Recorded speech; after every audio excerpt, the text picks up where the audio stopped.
You're watching Oilers Nation Everyday with Tyler Yaremchuk. Your one-stop shop for all things Oilers. The largest victory in the NHL this century is a 10-0 win by the Columbus Blue Jackets over the Montreal Canadiens on November 4th, 2016. Until tonight. Let's get into it with the lead. I have zero right to be that cocky. Yeah. Zero right to be that cocky. But I had so many funny bits for this game. I was just hoping the Oilers wouldn't also be junk. I wanted to take the daily faceoff lines for San Jose and just put garbage cans over all the jerseys. I thought that would have been hilarious. That's bad karma, man. I know, but now we literally just 2 points, please. Like, however you get it. So happy San Jose won the other night. So happy because, man, oh man, was it the stage being set for something very disastrous. Welcome into Oilers Nation Everyday, a Sherwood Ford GIANT Game Day edition of the show, streaming to you live on the Oilers Nation YouTube, where our pal Rusty, the reckless optimist, he's being pushed these days. He's in with the first comment of the day. The season turns around now. Oilers are going to get a big dub tonight. Let's go, Oilers. Rusty, I really hope you're right. Although, did you hear the bet that Jason Gregor made? I've heard. Wow! I've heard the talk. It will make you kind of want the Oilers to lose tonight. He said that if the Oilers lose tonight to San Jose, he will not shave his head for 6 months and grow out the cul-de-sac. Oh, wow! Oh, well, we can lose. We can drop just one. No, you know what? None of us need to see that, and we definitely, I think, want an Oilers win more. The cul-de-sac. Yeah. I've never heard it referenced as that before. What would you call it? Really? I don't know. What do you call cul-de-sacs in England? George Costanza. Do they have them? Do you I call them keyholes? don't know. We have them. I guess just cul-de-sac. I never thought about it. Is that what you call them? I think so. Yeah. Okay. Because it's kind of French, so it kind of goes Yeah. off brand You'd for think you. we wouldn't incorporate ourselves, but here we are. Giddy up. Just quickly here, a note from Oilers Skate, courtesy of Mark Spector. Stuart Skinner is going to be getting the start tonight for the Edmonton Oilers. Okay, well, that was going to be the Sherwood Ford Giant question of the day. It is a Sherwood Ford Giant Game Day edition of the show. SherwoodFord.ca if you want to check out their fantastic inventory of new and used vehicles. Our Giant question today is, who would you have started in net? Jay, you obviously think it's a no-brainer. I think you got to start Skinner. Like he is now your number one. You got to get that guy going. We're playing the worst, well, maybe the second worst team in the league. It's up debatable, right? You got to get him going. The counter argument would be Calvin Pickard is up. Calvin Pickard should be incredibly confident after going and posting a 940 save percentage, 939 save percentage in the American Hockey League. And if there's ever a game to start your American League goalie, it's tonight against an American League hockey club. I agree with you, Jay. Okay. I think the balance is, do you want to give Pickard a game? Sure. Do you want to get Stuart Skinner's confidence up? He's got to start winning. He's got to start winning and feeling the like, it's like they forget the joys of winning. Like, let's feel good. Let's get the boys feeling good. Yeah. So I ultimately went with Skinner, but I see the argument for Pickard. Would you have gone a different way? No, I don't think I would have, but I wouldn't have been surprised if Pickard was the guy they went with tonight. It needs to be Skinner though. Skinner needs to take over this crease. He's got to start stacking some W's and starts tonight. Yeah, he's got to take his opportunity. You put Pickard in like against like a tough adversary, and then for once have us goalie a team with a backup. That would be sick. That's when you throw in Captain Pickard. Rusty says Skinner's the guy right now. He also says he has Skinner and Blackwood in fantasy. I think you might have a tough night because I think the over is in. It must be a rough fantasy season. Yeah, rough fantasy season for you. But Stuart Skinner going to get the call between the pipes tonight. It does make a lot of sense. You got to get this guy's confidence up. And really, I think that's the buzzword of the day for the Oilers here. It's confidence. This is a top power play unit that is really struggling more than I think they have at any point over the last 2-3 seasons, probably. This is a slump that Connor McDavid really hasn't found himself in over the last number of years. Leon Draisaitl isn't scoring from his spot. I mean, go up and down the lineup. The whole team, like tonight is just a giant slump buster. It needs to be. It absolutely needs to be. They need to get right, and they can't afford, kind of like we're doing, to take the Sharks lightly, though. Like, no. They got to come pedal to the metal. Yeah. They got to play like they played against Vancouver in the first 4 minutes or 5 minutes, whatever it was, for 60 minutes, and do not take your foot off the gas. The beneficial thing of that, if they come out and play like they did against Vancouver, is they'll score because they're not playing Thatcher Demko. Yeah, and that's a good point too. We talked with Frank yesterday, and then I went on Gregor's show yesterday, and Gregor said this is a night where sportsmanship goes out the window. Like if you're up 10, you're trying to score 11. If you're up 11, you're trying to score 12 kind of night. And I agree to them. I said, listen, if you're Jay Woodcroft, you can send David Quinn an edible arrangement the next day and say, shoot him a text after and be like, hey buddy, I'm sorry, but my boys really need this. It's the NHL. Like what I'm doing with my hand, it's the pedal going down to the floor, and it's got to freaking stay there tonight.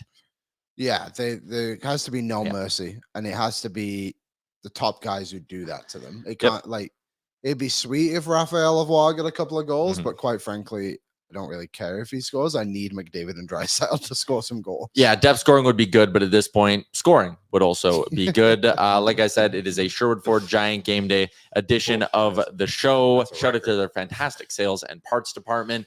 And hey, there's nothing we love more than when you're chilling at work, you need an oil change on your Sherwood Ford vehicle, and they pull right up to the office and get that thing done for you. Fantastic service at Sherwood Ford. Giant Game Day, like I said, also over in the YouTube chat. It is absolutely buzzing. The Finning Cat YouTube chat. Get ready to save with the Finning Black Friday sale. It kicks off on November 20th with savings on new, used, and rental equipment. In addition, there will be deals at that Finning's parts and service department as well from November 20th to 24th. Look out for the daily specials over at Finning Cat. Head to finning.com/Black Friday, or you can scan the QR code. Find out more. Let's dig into things here for this matchup here tonight. It is a Sharks team that is miserable. The modern day NHL record for lowest goals per game was set by the Sabres in 2014, 1.83. The Sharks are currently at 1.17. They've only scored more than 2 goals twice this year. 3 times. And what did they beat Philly 2-1? 2-1. And got outshot 39-19. Oh, goalies are heating up. Oh, God. Sorry, they've only scored 3 goals in a game once this year. They've only scored 2 goals twice. Wow. Every other game has been 1 goal or a shutout. What's our average goals for right now? Higher than that. I got it right here. Oh, this is scoring a lot more. 2.64. I did not expect us to be 21st in the league. Oh, no. Man. Yikes. Wow. It must really suck to be a Sharks fan right now. In the last 10 years in the NHL, 10 seasons in the NHL, there have only been 10 instances where a team has scored 10 goals or more. In the last decade, the whole league, only 10 games where a team has scored 10 goals. It's happened to the Sharks twice in the last 10 days. Like, yeah, but like if the Oilers don't score 10 tonight's a failure. They got to win by 4 or 5 for me to come away tonight feeling any sort of way. Like this is, if this is a 3-1 win, I'm going to have a hard time drawing positives tomorrow. If this is an overtime win, I still might be sitting here saying the season's 10-9 done. overtime win? Hey, that'd be so awesome. Don't rule that out either, because I mean, it would be alarming. The most straight up number of goals in the last decade in the NHL that I can find in my quick browse here, I believe it's 17. It's happened twice. Once in 2022 when the Kraken and Kings finished 9-8. Oh, total. Total. Yeah, total. Oh, that was Carl Peterson's last game for the Kings before they sent him down, funnily enough. Yeah, that was the straw that broke the camel's back. That was it. Yeah, your box score stats from that 9-8 thriller. Cal Peterson gave up 3 or 4 goals on 16 shots. Jonathan Quick gave up 5 on 14 shots. And then for the Kraken, the Kraken left Martin Jones in the whole game. They believed. That is a good one. But yeah, that was an absolutely bananas game. It was 3-3 after the first period there. The other game that had 17 goals was Leafs and Red Wings in 2022, February 26, 2022. And I actually remember that game because I had the Leafs puck line for whatever reason. It was a Saturday night, and I remember I was keeping tabs on it as I was driving around, and the Leafs were up by a ton in that hockey game. It was 7-2 after 2 at the puck line. So I'm like, Oh boy. that's good.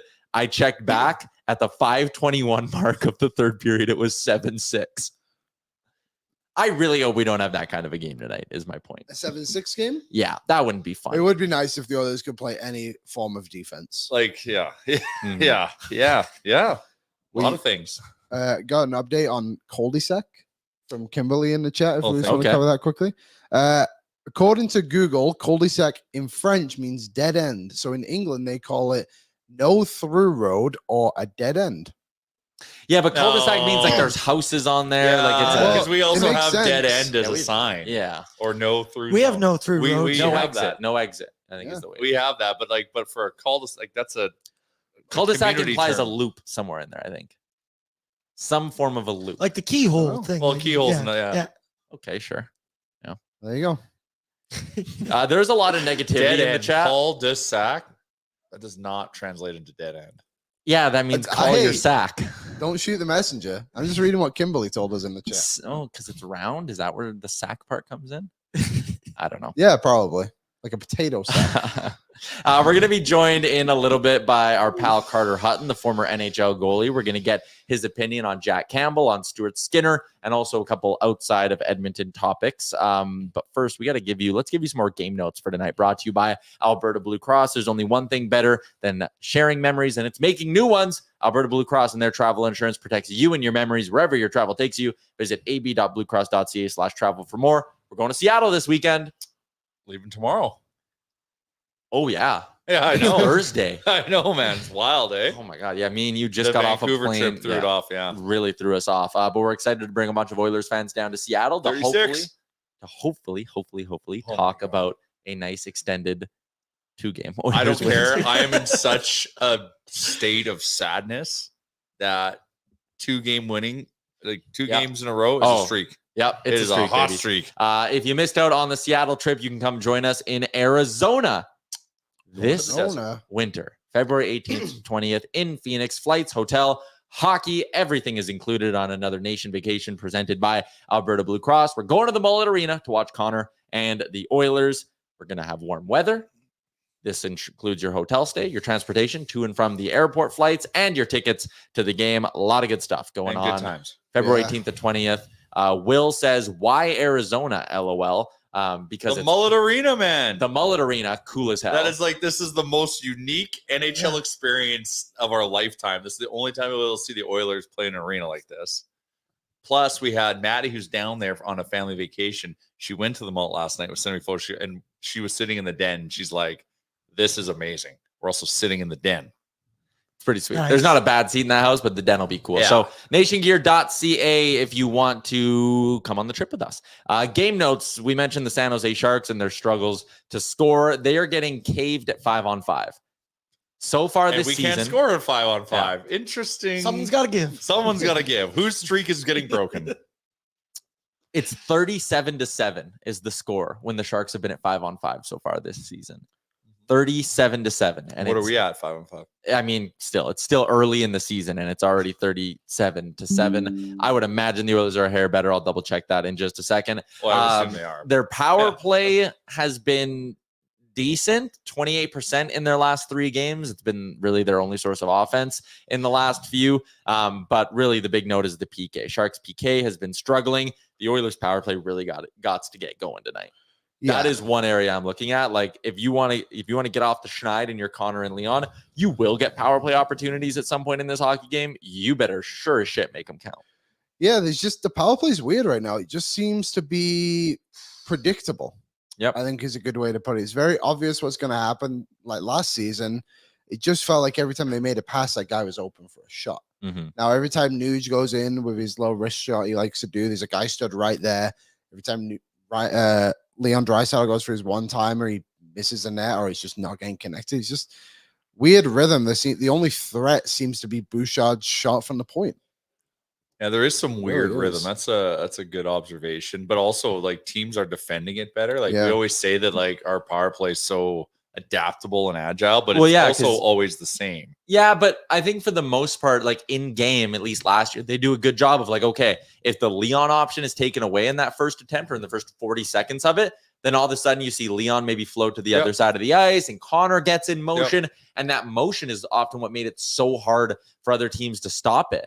That motion's not there right now. No motion in the ocean. No motion. To show how poor it's kind of been, we've seen PP2 way more than we've ever seen it before. They have goals in back-to-back games. I wonder if Jay Kinda Woodcroft crazy. starts leaning on him a little bit more, or do you just change the stick unit? Well, you if they're stick not with it? flowing, the thing is like PB1 is not flowing. I know. Yeah. There is like, But you know, eventually they will get back to it. Of course. So like when, if you got a hotter hand, you play the hotter hand. I agree.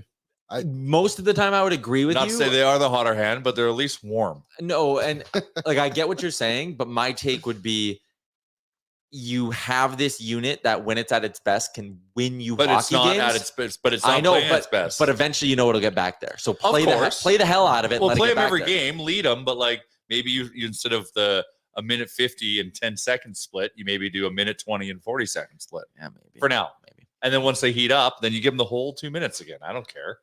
5-on-5 scoring for the Oilers, 28-18. They're being outscored. So not quite 37-7, but it is worth noting that they've allowed. I think it's like how's our collective save percentage team save percentage. Oilers versus San Jose? versus San Jose. Like what's You're theirs? you're asking me to. Oh, comparatively, at 5-on-5, the Oilers team save percentage is 888, and the Sharks are right above them in the standings at 889. Are the Oilers Okay, nice. 32? Nope, Calgary is, Hell yeah. which is stunning at 5-on-5. They just called up goalie today. They just called up Dustin Wolf. We're going to talk about that. That in a is bit. long overdue. He's hot. Yeah, he's legit. I just wonder what they're going to do outside of that. Like, I don't think we saw any waiver action today. So Maybe we do like a Lucic, James Neal trade, and we do a Markstrom Campbell swap. It's so It worked silly out once that before. Dustin for Wolf one went side, in yeah. the 7th round. crazy because he was Like, good that year in the dub too. Because He he's had little. I know, Yeah, but that's so still silly. I know, too. but that's- but it that's- is why. It is yeah. 100% why. But it's even like He's UC Soros. Thomas Milik, who was the Seattle Thunderbirds, won Mhm. last year, won everything, was the world junior starter. Still, I think he got drafted in the 6th round last year as a 20-year-old. Just like to get this stigma out of there, like goalies have to be massive. If they make saves, they make saves. That's my low rate. Puck's the same size as I said yesterday. It sure is. Yes. So's the net. Don't bring that logic in here. I don't want to hear that. All right, we got a guest joining us today on the show. The Star Mechanical guest line brought to you by one of Edmonton's biggest locally owned and operated plumbing and heating businesses, best in the area for the last 20 years. Find out more at starmechanical.ca. We bring Carter Hutton into the show, who's got a pretty mean muzzy going as well. What's up, Carter? I hope you guys would notice that right away. I'm supporting Stuart Skinner with this thing out here. Oh, he needs it. Stuart Skinner should try supporting the Oilers a little bit. Keep the stash. You gotta clean the mojo, man. Clean shaven stew. man. How's everybody doing out there? How's Yeah. your mental health That's out in the best Edmonton? it is. But Oh, you do anything. Like put your underwear on up inside out. Like you gotta change it up. Carter, were you superstitious when you played? not crazy. I definitely had a routine. I tried to just convince myself that I was really good. Even if I had to fake it, I just tried to convince myself no matter what happened, I was good. But I stuck to a routine for sure. And if things weren't going well, I'd be the first one to mix it up, find something different, tape my stick different, change my warm up a little bit. But for the most part, as I got on in my career, I was just trying to survive for the most part. But yeah, it's tough times right now, and it seems like it's everywhere across the league. But this is what we wanted. We wanted the NHL that was open and goal scoring, and it was not good for goalies, and now we're getting it. Who's we? Anyways, let's talk about Jack Campbell a little bit. Going down to Bakersfield, I think the sense, at least according to Frank Saravalli, is that they're going to give him an honest chance to find his game down there, and if he does, they'll bring him back. When you watch Jack Campbell, is there any hope for this guy, or is he just no longer an NHL goalie? No, I think there's hope, right? Like it's not like he came from a team that was good defensively either, right? He played for Toronto and they struggled and he dealt with it. I think it's just like I talked about a little bit earlier in the year with you, like with the decompression of getting that big contract and then kind of slipping away from your game. And now where do you find it when things aren't going well? It's hard to find. So maybe a little time for him to refresh could be good. I think what plays in his favor is his maturity. he's been around the game a long time. He's been around the league a long time. He knows how it works. If it's a younger guy, like if this is Stuart Skinner, I'm way more worried about it. What toll does it have? He only has a year under his belt, where Jack can maybe get some better reps in and get some good games and maybe play well. And then all of a sudden snowball that into getting back in the league and playing well. I'm not sure if you've had this experience before, but what's it like when you see someone who is an established NHL player like Jack Campbell get sent down to the American Hockey League? Does it really shake up the room like it's supposed to? I think so. I believe the guys in Edmonton right now are upset at themselves as well, right? Like, I don't think anyone's trying to pass him off as a scapegoat. The boys are wearing that. Like, they want Jack to be part of the team. He's a likable guy. He's a good person. And when anyone gets sent down, it's tough in that sense. It's different when you're on an entry-level contract and you're just moving up and down, but this is your guy. He's your goalie. And, part of him is to blame, right? You have to stop pucks, and that's the position. Like, you wear it on your sleeve when you're the goalie. But in the same sense, the team as a whole knows that they haven't been good enough, not for him, not for Skinner, not for anybody. So in that sense, I feel like this is going to be a kick in the butt to them to get going. And no matter who's in net, they need to play better. Yeah, I think that is kind of the bottom line here. And for the next little bit, it's going to be Stuart Skinner getting the bulk of the starts, obviously. He hasn't been good either. Again, we talked with Frank yesterday, and Frank was like, hey, if Skinner was waiver eligible, he would be the one going down, not Jack Campbell. Obviously not the case. Do you have any confidence that this is just a tough stretch for Stuart Skinner? Like, can he be the guy we saw last year? Or is this maybe another case of a rookie who comes in and is red hot and then the league figures them out? I think right now it's just a confidence thing with Skinner. He has this tool set. You look at him, like, for me, I've never been a Jack Campbell #1 guy. I never believed in it. I never thought when they signed him that was the meal ticket. He just doesn't have the presence in the net. You look at him, he's smaller. He doesn't feel like even his shoulder pads, his chest very looks like a beer leaguer in the net, to be totally honest, compared to in my years playing against guys when other goalies have presence in the nets. Skinner looks like a pro to me. He gets in the net. He's a big body. He moves well, but watching his games recently, you can tell he's lacking confidence. He's outside the crease when he shouldn't be. He's kind of second guessing. And in my experience is playing on good teams versus playing on bad teams.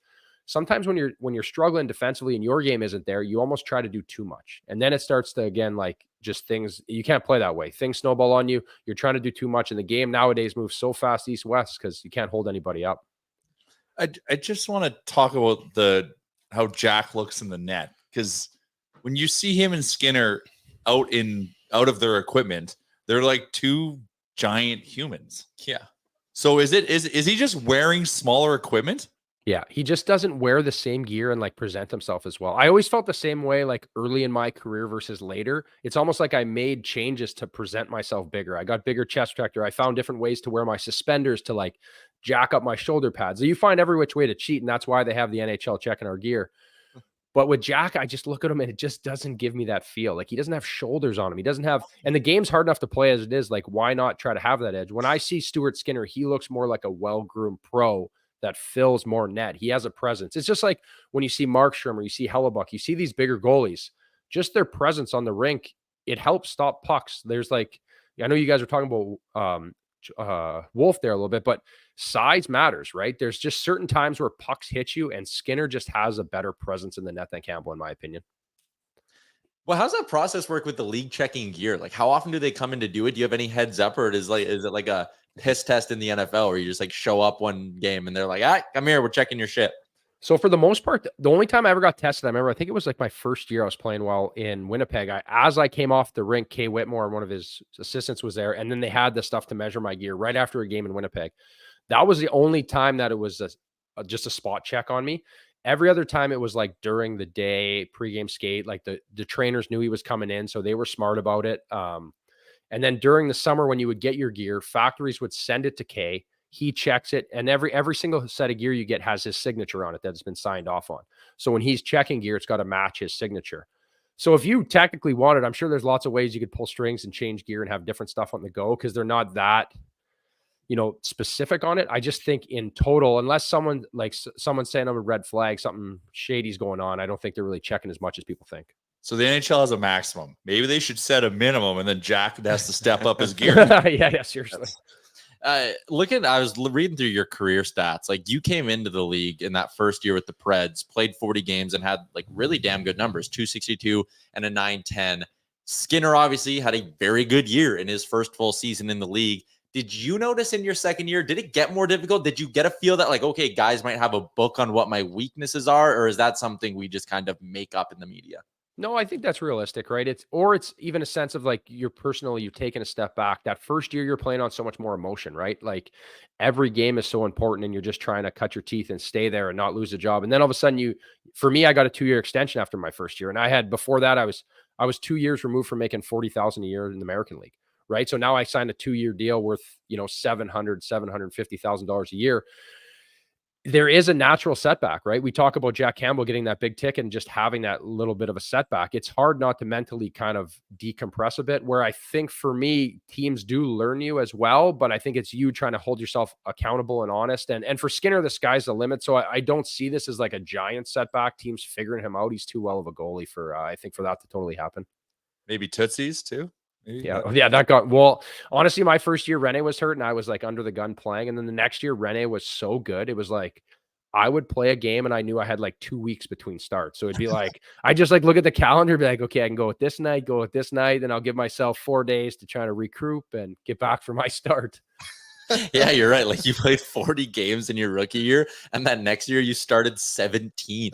What a loser, eh? I always used to joke, when I go to my kids' hockey, I just tell them, like, they ask me if I would coach. I said, I do all my coaching. I just work the door. That's my go-to. I'm real good in that area.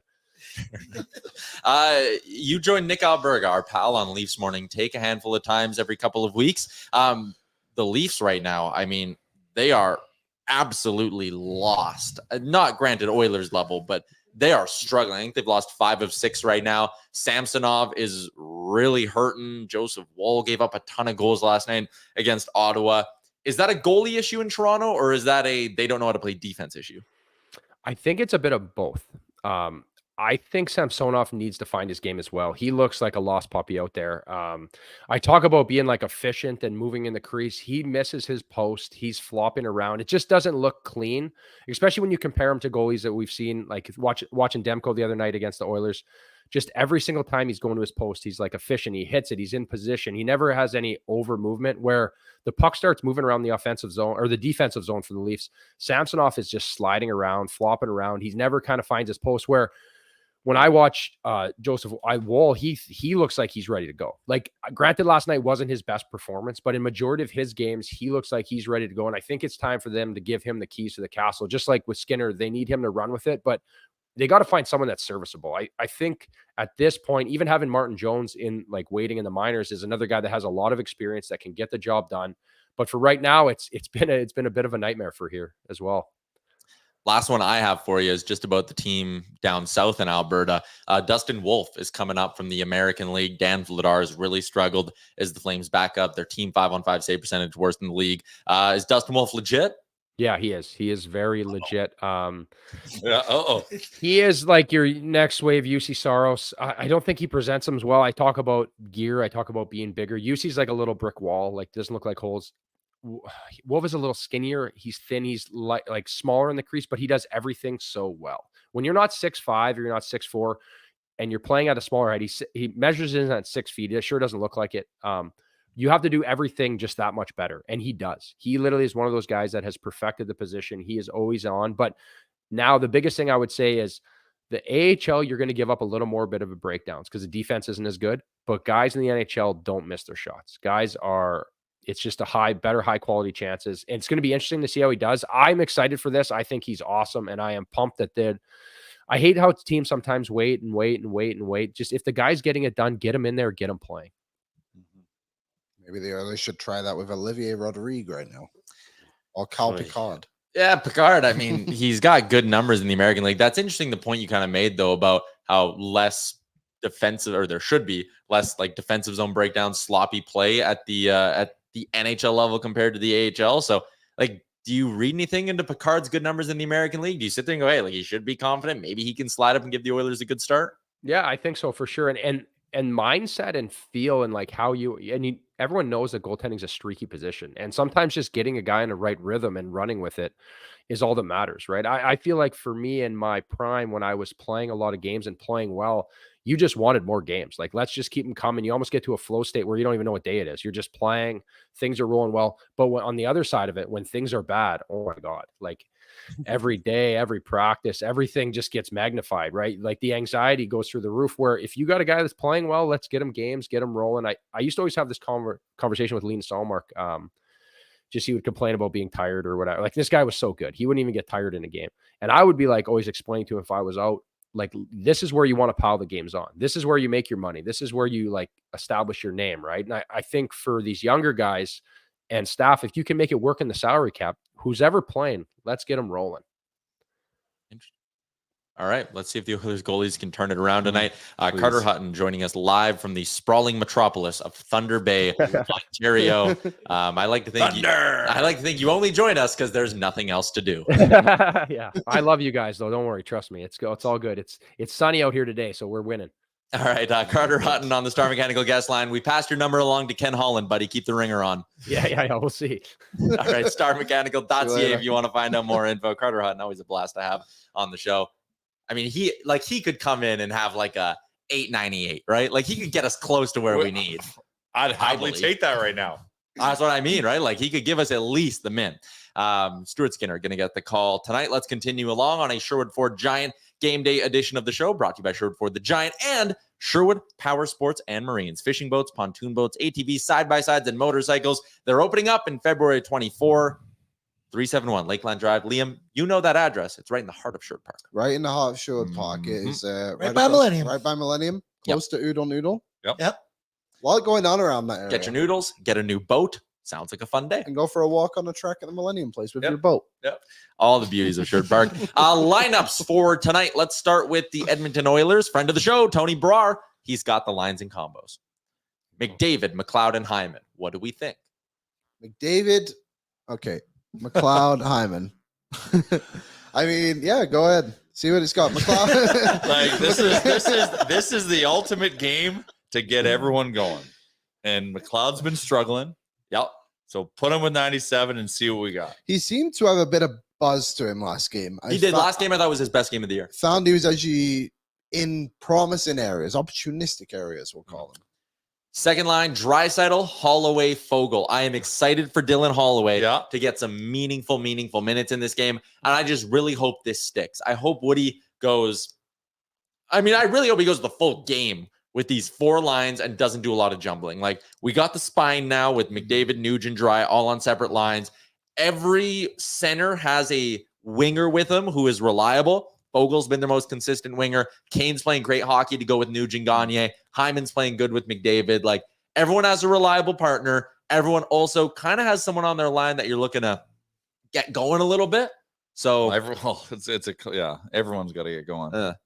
I think, like, if this can work, like, if this is how we can play the rest of the season because it's working, then you look at that third line, you're like, that is the third line of a championship team. Like, that is a legit third line.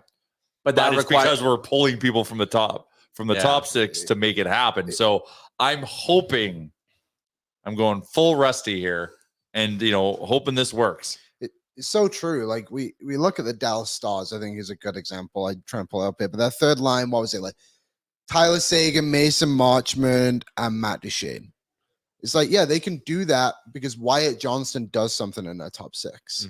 Like, they're allowed to spread it out. If the Oilers can get some kind of production from Holloway, then I agree, Jay. Like, it's a good third line. Maybe Gagne eventually slides to the fourth line and Connor Brown can come in or whatever it may be, right? Yeah. But Gagne is going, though. Yeah, Gagne is going, so give him the chance. Like, that could be, that line could put up points tonight. It could. And well, Evander Kane revenge game. Oh, yeah. That line, every line has to put up points.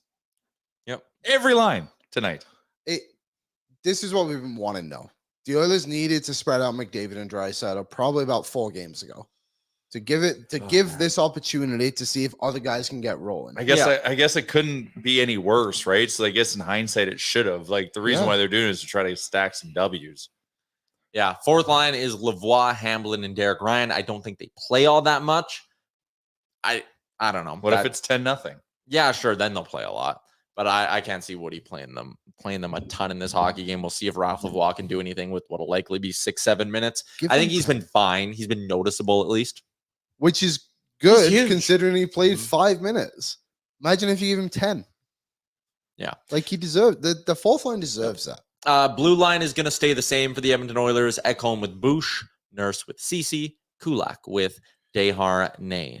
So no one getting recalled is the point. So that's the way the Oilers lined up. Who are At you gonna least at recall? one escape. Broberg would Maybe be you the want only Broberg one. back up. But you don't Covers exactly. aren't that Yeah. full, you know. No. The other thing too with splitting up McDavid, Draisaitl, and Nuge is there's not exactly a big scary matchup on the other end of this coin tonight. There isn't a line on San Jose that you look at and go, ooh, they're capable of running your show. There's your lines. Tomas Hertl, the team's leading scorer, with Fabian Zetterlund and Great William Eklund. Mikhail Granlund is their second line center with Anthony Duclair and Kevin Labanc. Kevin Labanc was healthy scratch for the first handful of the games this season. Now he's up on the second line. Nico Sturm with Philip Zadina and Mike Hoffman. Ryan Carpenter with Giovanni Smith and Luke Kunin. This is a second line and then 3 fourth lines. You know what? We're not in a position to be harsh. Yeah, I don't want to say I anything. know. This is a great hockey team. They play hard, and we have to expect them to come out hard against us. Mhm. Yep. That's the mantra. Ready for these D pairings? Liam? Elite. Would you like me to read them? No. Can you hold up 6 fingers and then drop one every time I say a name you haven't heard of? Mario Ferraro with Ty Emberson. Mark Edward Vlasic with Kyle Burrows. Nikita Okoichi. Never heard of that one. Oh, boy. What's that? Nikita Okotyuk It's a good one. and Jan Ruda. Okay, so I know 4. Okay, you knew Kyle Burrows. Yeah, I thought knew maybe you Kyle didn't know Burrows. Kyle Burrows. Vancouver boy. Yeah, good Vancouver boy. Okay, so they have 4. Maybe I should have said drop a finger every time I read a name of a guy who would be a top 4 defenseman on any other team in the league. And I think maybe it's Mario Ferraro. Maybe. I think he leads their team in shots on goal, by the way. No way. I know dude, I am like dead ass pretty sure Mario Ferraro leads their team in shots on goal. I'm going to double check it now because I'm worried I'm wrong, but he's a good playoff player. Like just kind of like a strong Mario Ferraro leads their team in shots on goal. He averages 2.1. He sounds fast. He was Kale McCaw's D partner in college. Well, there it is. There you go. There you go. He inherited all the speed. Kyle Burrows is 7th on the team in shots on goal. Who's the first forward? Hertl, 25. Kind of probably guess that. Yeah. Hertl is their leader in scoring with 7 points in 12 games. He has exactly 1 goal. They have 2 forwards who have hit the 3-goal mark this season. It's Fabian Zetterlund and Anthony Duclair. So far this season, the Sharks have had 8 skaters find the back of the net. For reference, the Oilers have had 12. So a little bit better. Yeah. Okay. Depth is a hair better. Okay. I know we aren't supposed to be roasting him because, Can't. don't throw stones from your glass house or whatever that's Don't saying. throw is. stones in glass house. Yeah. But I mean, come on. This Sharks team is like, Yeah. Well, that's why bad. there's what I bet for this purpose, and Uh-huh. then what I bet for my heart. Yeah, final buzzer is in on the Finning Cat YouTube chat and says, so Tyler is saying they're a team of 4th liners that is barely worse than the Oilers right now. Yeah. Yeah. That's that's the thing. Like numbers game right now. Got to go in there. Mm-hmm. Got to respect the opponent. Not play down to their They get level. paid too. Lance is in all caps. Glass House Tiger. Great Canadian band. Yeah. Davin says, all right, handshake. That's enough of you. Yeah. You know what? They got to find a way to do it tonight, guys. Like I said, if they don't score 10 goals, unacceptable. Like it's unacceptable. And for God's sakes, please, they can only let in like 2. Yeah, they gotta beat the Edmonton Oilers from like last season. The team that, what did they go 14-0-1 the last 15 games? Yeah. Well, we need a It's in 'em. 14-game heater. And they Hey. in that No, game, bad way. they beat San Jose a few times during that period too. Yep. You know what? I'm As just going you to throw it out should. there, not to count our chickens before they hatch. If the Oilers go 14-0-1 in this next stretch, they'll be 16-8-2 on the year. It's pretty good. That's a good record. That's respectable. Then we're Yep. out of this hole. Just a 14-game heater away. Yeah. If the Oilers just don't lose a game in regulation between now and December 1st, they'll be in a good spot. You know what? I will accept a few, maybe 2 OT losses. I wouldn't hate that. 12-0-2. I'll do the thing they always do in the NFL season, where they'll like map out a team schedule and be like, win there, loss there, but they're always insanely optimistic about it. Sharks tonight win. Kraken Saturday. Now you got momentum, baby. You're rolling. That's a win. Rolling. Back on home ice, back-to-back dubs. Boys feeling loose. Islanders, junk team, win. Yep. Kraken again, they're rattled after you stomped them on home ice, so you go beat them at Rogers, win. Tampa Bay matinee loss. Florida, that's a win. Bobrovsky has been average this year. They beat Florida last year in Florida, win. Tyler, don't do this. Yeah. It all goes on the internet. People can go back and watch this. They can clip this. Yeah, good point. I'll stop. Liam, I'll you were stop. just looking at me and I was like, what's he doing? Who cares? We're trying to will ourselves out of this is what we're trying to do. We can do that, but they need to prove it first before we have to put in maximum effort. Yeah, that's fair. Tyler Mulick says we're only a 15-game heater away from catching Vegas. That's fair. Also, Hey, back-to-back losses for Vegas. They're slumping. They Doors are open. slumping. Paper Tiger? Paper Tiger Golden Knights. Daryl Sutter is in and says, oh my God, Tyler, stop. I will. How is Zachy is in? Zakai? I'm sorry if I butchered that, buddy. How long will Holland wait to get a goalie if Picard doesn't cut it? That's an interesting one. I will start with this. The idea of I don't know what if Picard doesn't cut it, it's if Skinner can't cut it. That's a good point too. I don't think a Saros deal is happening. I don't think that happens in season. Like, I think Binnington is a bad idea. Yeah. I think that's just bringing in an albatross contract. Well, what is $6 million? Maybe they can retain and match the money if Jack is somehow miraculously going over. But he was 9. Is he 9-10? He was 9-10 last year. Mm-hmm. I know the things I would do for 9-10 would blow you away. Yeah. You want Jordan Binnington? Pause. Would you'd want that? Well, it's then there's the character, Because that's what I'm struggling with. But I also just want 9-10 goaltending. I said today before the show that I feel that like signing Jordan Binnington or trading for him would be like having a live grenade thrown into a burning building. Yeah. And there would just be absolute chaos. Yeah. That's the only way that it gets worse is what if he didn't string a couple of games together? Nobody wants to see that. Please don't. Ken. Yeah. Please So don't. what is a UC Saros trade look like? Jack Campbell has to go the other way. Has to. That's the thing in all these goalie trades. Jack Campbell So is in all of them. How do you make that happen? So first off, I don't Xavier Borgo, which I don't even know what his trade value is. So your next, if Campbell's in the deal, it's your next 3 first-round picks. Why? Well, Because Jack Campbell's on the books for When is 3 that more years at $5 million. when and has what's that ever Soros on the books happened? for? 2 more years, or this year and 1 more. No, but for how much? $5 million. So the money works. Liam, it is so hard to get rid of dog shit contracts. I agree. But I 2 just first rounds, 3 maybe? first-round picks is crazy. He's the No, he's not wrong. He's Like, a top 3 goalie in the I league, think man. No, I think know, you're I'm probably just trying to saying. do some prospects. I wasn't even done listing off the stuff it probably okay. takes. I think it's though. I then think it's not going to happen. I Then agree. It's unrealistic. I agree. Okay. But Nashville's not gonna Binnington, give what's this it guy gonna up. What's it going to cost for Binnington?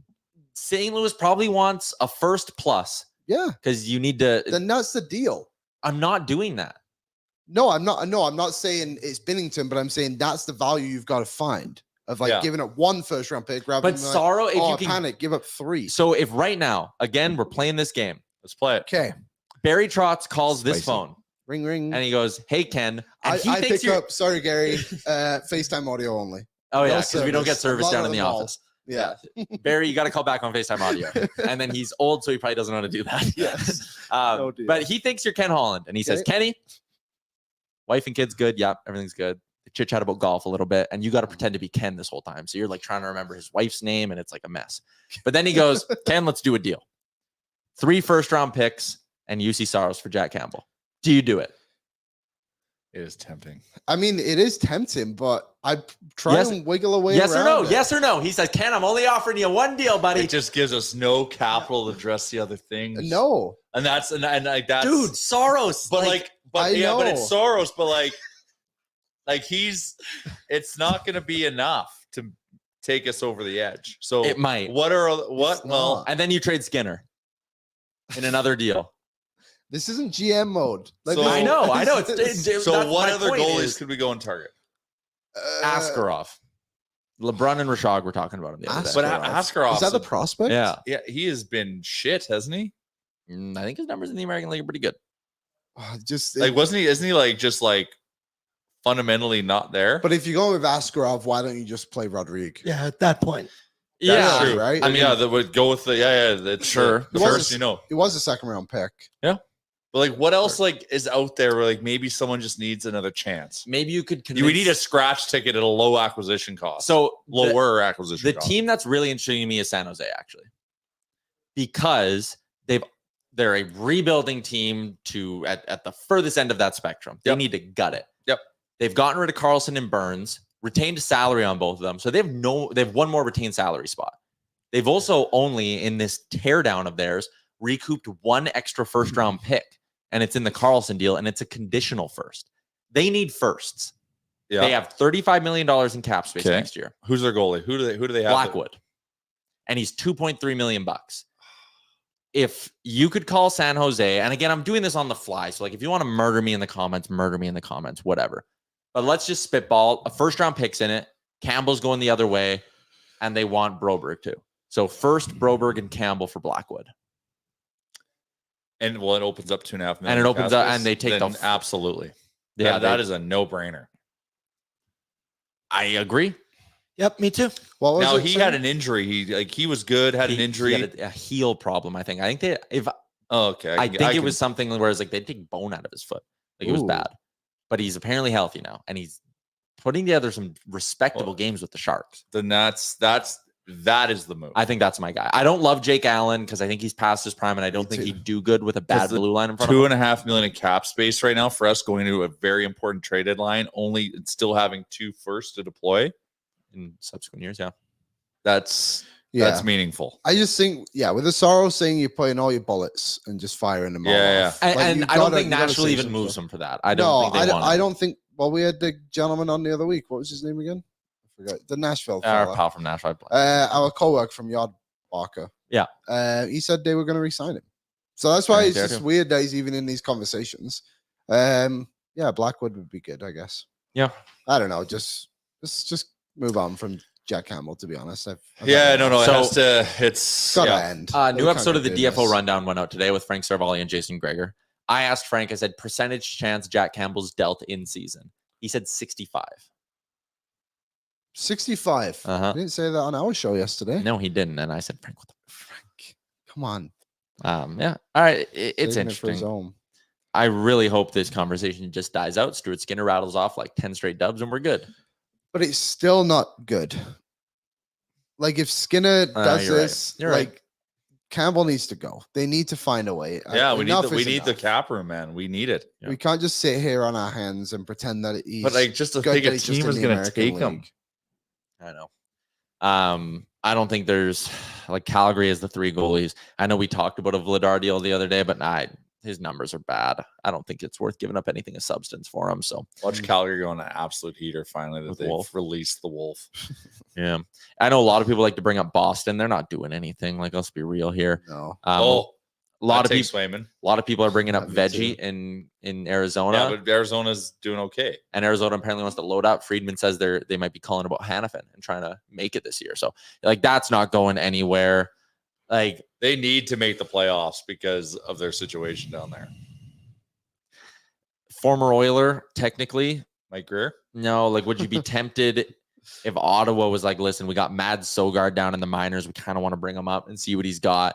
You want to give us something for Anton Forsberg? It's a low, Oiler. technically. It's a low ceiling move, I think, but like maybe Anton Forsberg can be that guy for you. But for a bit, I don't love that. I like the idea of Blackwood because he's like 26. Yeah. There's potential there still. Forsberg's 30.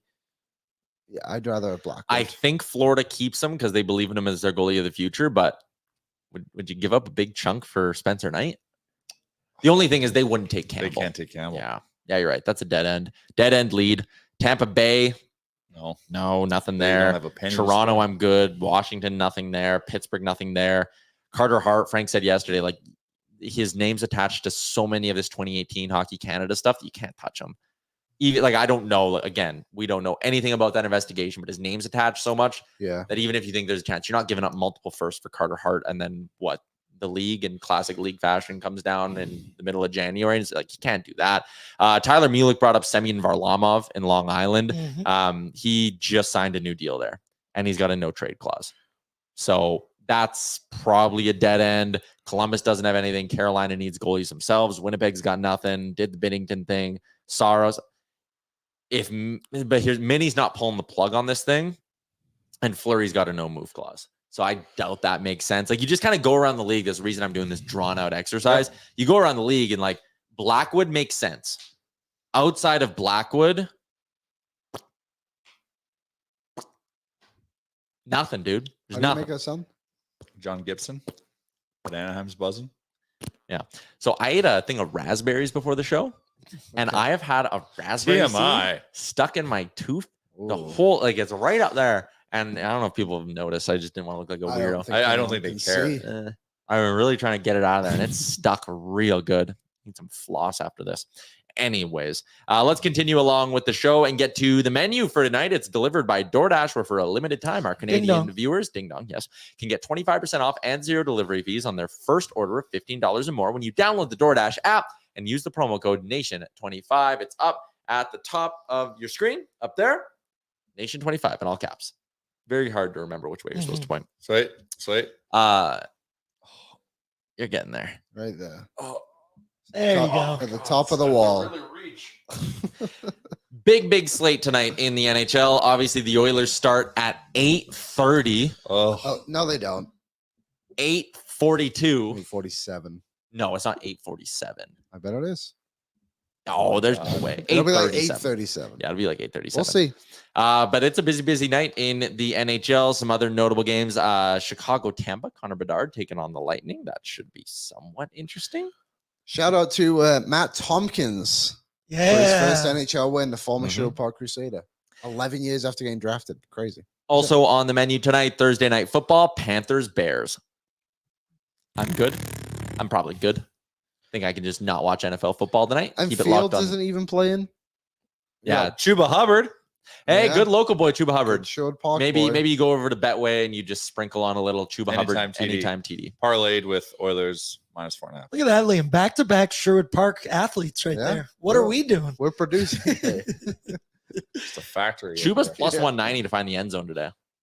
He's playing a lot. He's been getting a lot of touches. If we want to transition this into Betway before we get to our Betway betting challenge, our game day betting challenge, Cole Kmet is plus 240 to score a touchdown today. Oh, and he's been Badgett's last game. Feeding them, yeah. So I like that one as well. Our betting challenge for Betway, it's a game day, gentlemen. If we flash up the board, you will quickly see that none of us are doing all that good, except Liam. Do you know why? Because I don't bet on the Oilers to win. I bet on other things, and I have become successful. I want the Oilers to win. I'm in the middle there. I'm chasing the juice tonight. I'm pulling a J. I'm going to get myself out of this hole with one bet. It's the Oilers to win every period, and it's plus 500. Oh, that's a good bet. Uh-huh. That's a really good bet. Uh-huh. Get it now. Get it while it's hot. Oilers to win every period at 5-1. Of course, if they tie a period, bet's pooched. But 5-1, I like it. I like it a lot. Jay, what do you like? Well, I was really originally just going to say Oilers money line. Because you wanted to troll us. Well, not necessarily a troll. It's just we need to win a goddamn game. Yes. And I don't want to get too greedy on this. But Oilers should produce tonight. So if they do, a 6-1 game, a 7-1 game, a 10-0 game, it's over 6.5. So Oilers money line, you put that over 6.5, that makes it even money. So it makes the bet juicy enough and not trying to be too greedy, even though I've got my heart bets that I'm not communicating that are very greedy. But this is going to get me back on the rails, back on track. And Liam, you're chasing the juice a little tonight as well. Yeah, I figured why not. Bouchard has been firing them, and like we said before, he's kind of the only threat on the power play right now. So I'm expecting him to bang home one plus 275. Not bad. Not bad. Why is the chat being so negative? God damn, people are grumpy. Why? I don't know what could have triggered this. Man, everyone's entitled to be extremely crusty right now. I'm just sick of this goddamn raspberry seed. Shout out to Betway 19 plus. Please play responsibly.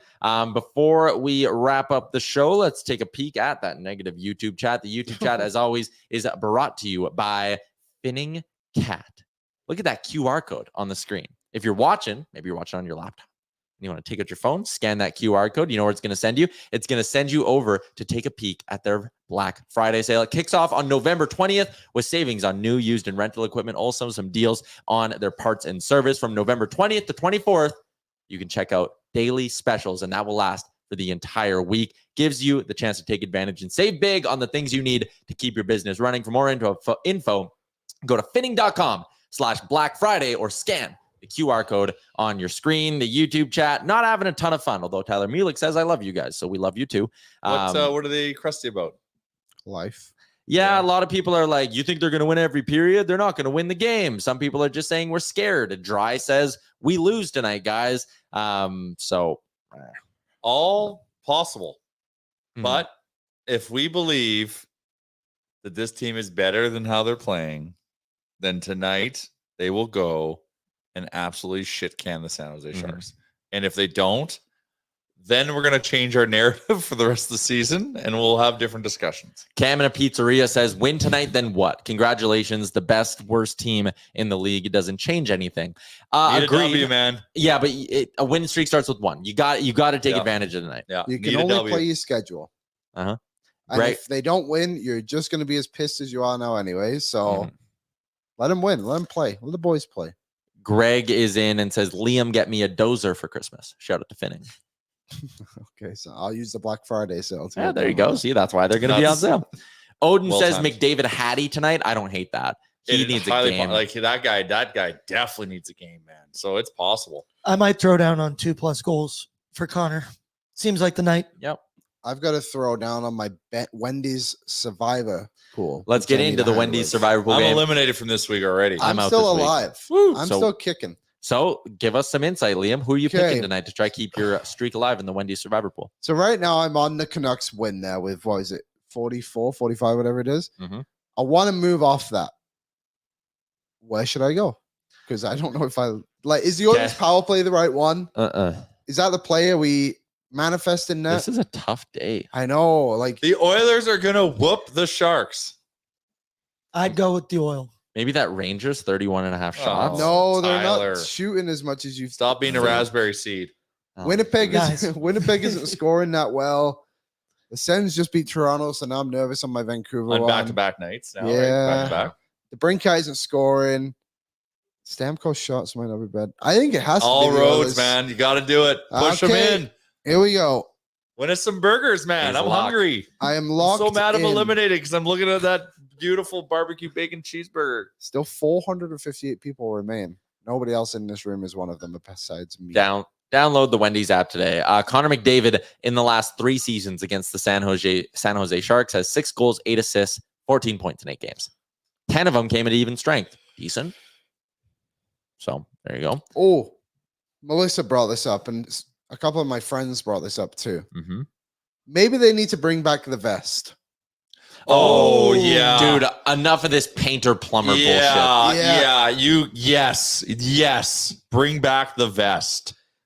Hundy. I Okay. don't understand No the painter cap. and You're plumber right. stuff. It's weird. It's weird as hell and it looks like shit. It does look. You know what we're gonna This do? was cool. Why? That's been around for a while. Like it's part of the kind of the culture. It's And then, tough as hell. yeah. Dumb. You know what we're going to do? That's going to be a topic today on Real Life. We're going to talk about the vest. Talk about the god, because that is the legacy of Matt Hendricks. You know, flash this How up. do you go from such a badass vest to that? It's like they wanted to lose tonight or this year. No wonder. Yeah, we're 2-8-1. We Yeah. should have really thought this through. Mhm. Oh my I'm god. getting that off the screen. All right. Yeah, don't put that up again. Please. That is a Yeah, freaking Leon looks like the Bonhomme from Carnival at Quebec City. Bonhomme de Nage. Yes. Yeah. All right. That's a wrap on today's edition of the show. Shout out to Betway, DoorDash, Star Mechanical, Alberta Blue Cross, Fitting Cat for sponsoring the YouTube chat, Sherwood Ford, the Giant, and Sherwood Power Sports and Marine. As always, the show is live from the Sports Closet studio. We will be back tomorrow when we are hopefully talking about an Oilers dub and a big one at that. Drubbing. 8:37 start tonight. New episode of Real Life this afternoon. Pre-gaming with Boardsy. Aaron and I are going to be live in an hour leading up until puck drop. So at 7:30 this evening, and then a late post-game show that you and I will also both be on. It's a big night of me and Tyler tonight. I bet the post-game show will probably go after midnight tonight, I'm going to assume. So be sure to get your Crown Royal in you or your Red Bull, whatever you need. And I'll see you all then. All right, that's a wrap. We're going to have our Crown Royal Generous guy tomorrow on the show as well. Friday, 12:01 Mountain Time. We'll chat with you then. Thank you for watching Oilers Nation Every Day. Hit the subscribe button to never miss a show. And for more, visit OilersNation.com.